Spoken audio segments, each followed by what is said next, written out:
আসসালামু আলাইকুম। চলে আসলাম নতুন আরেকটি রেসিপি নিয়ে। আমার আজকের রেসিপি হচ্ছে রংপুর অঞ্চলের জনপ্রিয় পিঠা নুনচিয়া পিঠা। পিঠা হিসেবে এর জনপ্রিয়তা অনেক বেশি। আর যারা একটু ঝাল ঝাল পিঠা খেতে পছন্দ করেন তাদের প্রত্যেকেরই এই পিঠার রেসিপিটি খুবই ভালো লাগবে। অথবা হাতে কম সময় থাকলে সন্ধ্যার নাস্তায় এটা হতে পারে একটা বেস্ট আইটেম। খুবই ঝটপট রেসিপিটি শেয়ার করছি যাতে আপনারা খুবই অল্প সময়ের মধ্যে তৈরি করে নিতে পারেন। চলুন তাহলে দেরি না করে রেসিপিটা শুরু করা যাক। প্রথমে আমি একটা কড়াই নিয়েছি। কড়াইতে আমি মেজারমেন্ট কাপ দিয়ে 3 কাপ মেপে মেপে পানি দিয়ে দিলাম। এখানে আমি দিয়ে দিচ্ছি প্রায় 1 টেবিল চামচের মতো রান্নার রেগুলার তেল, 1 চামচ আদা বাটা, 1 চামচ রসুন বাটা, আর 1 চামচ দিয়ে দিলাম কাঁচামরিচ থেতো করা।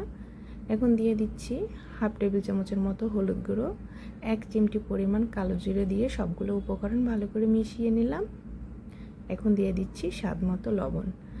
তারপর ঢাকনা দিয়ে ঢেকে রেখে দেবো পানিটা ভালো করে বলক আসা পর্যন্ত। বেশ কিছুক্ষণ পানিটা ফুটে আসলে তারপরে একই মেজারমেন্ট কাপ দিয়ে মেপে 3 কাপ শুকনো চালের গুঁড়ো দিয়ে দেব।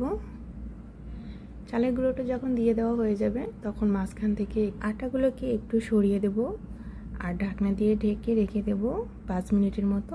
আর এই সময় চুলার জালটা একেবারে লো থাকবে। 5 মিনিট পর ঢাকনা খুলে পানির সঙ্গে আটাগুলো খুব ভালোভাবে মিশিয়ে নেব। যতটুকু মেশানো যায় ঠিক ততটুকু মিশিয়ে নেব।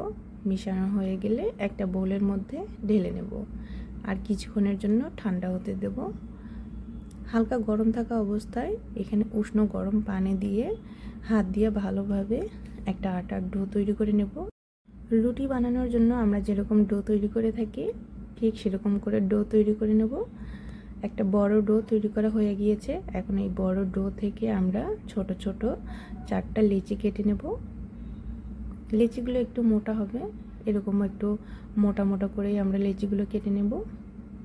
লেচিগুলো যখন আমাদের কেটে নেওয়া হয়ে যাবে তখন একটা বোর্ডের উপরে একটা লেচি নিয়ে ভালো করে একটু মথে নেব। তারপর একটু গোল করার পর একটু আটা ছড়িয়ে দেব। তারপর আটার এই ডোটাকে আমরা রুটির মতো করে বেলে নেব। রুটিটা একটু মোটা হবে, ঠিক যেরকম আমরা রুটি বেলে নিই ওইরকম করে আমরা রুটি বেলে নেব।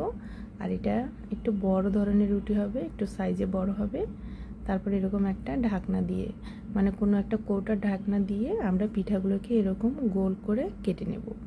আপনারা চাইলে কুকি কাটার দিয়েও এটা কেটে নিতে পারবেন। আর প্রতিটা পিঠার থিকনেসটা কেমন হয়েছে আমি দেখিয়ে দিচ্ছি। আমার প্রতিটা পিঠার থিকনেস একই রকম হয়েছে। এরকম করে আমি সবগুলো পিঠা তৈরি করে নেব।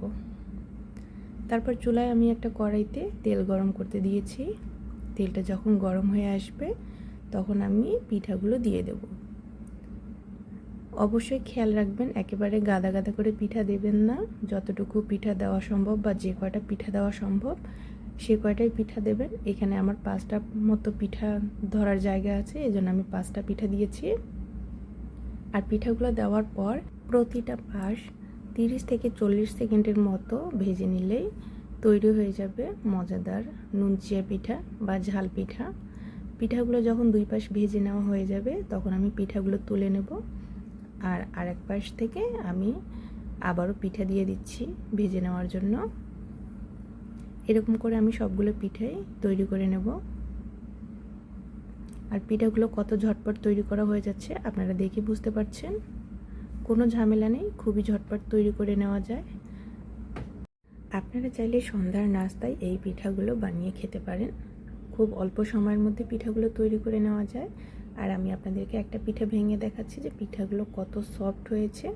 খুবই মজাদার একটা পিঠা, খুব অল্প সময়ের মধ্যে তৈরি করে নেওয়া যায় আর খেতেও ভীষণ ভালো লাগে। যারা একটু ঝাল ঝাল পিঠা খেতে পছন্দ করেন তাদের সবারই এই রেসিপিটা ভালো লাগবে। আশা করছি রেসিপিটা ভালো লেগেছে।